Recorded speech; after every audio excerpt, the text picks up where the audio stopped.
Associated Press, October 3rd, 2004. On Sunday, Rice acknowledged she was aware of a debate within the intelligence community about whether the tubes were intended for nuclear weapons.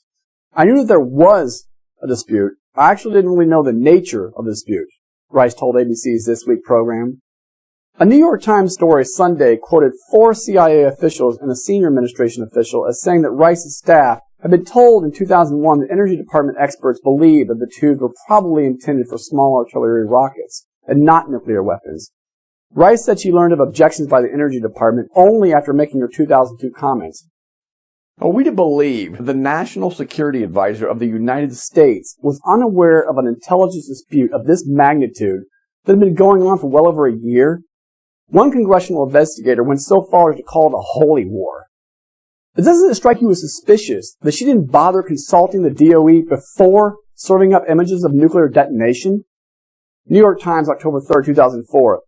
At the Energy Department, those examining the tubes included scientists who had spent decades designing and working on centrifuges and intelligence officers steeped in the tricky business of tracking the nuclear ambitions of America's enemies.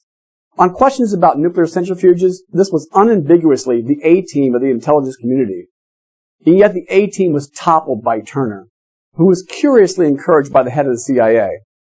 According to State of War by James Risen, in a meeting with WIMPAC, Deputy CIA Director John McLaughlin brought up the Energy Department's skepticism on the tubes.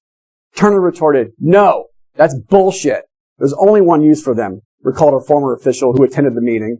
And Tenet says, "Yeah? Great."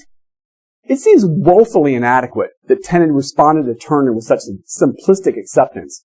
But like everything else that doesn't stand up to scrutiny in this story, connecting the dots always leads back to the relationships between the key players. Hubris. Tenet had bonded with Bush and became extremely loyal to him.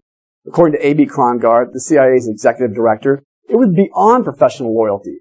Some CIA officers later griped that Tenet had gotten too close to the White House, that he had acted as if he were still a congressional staffer, overly concerned with pleasing his employer, in this case, the president.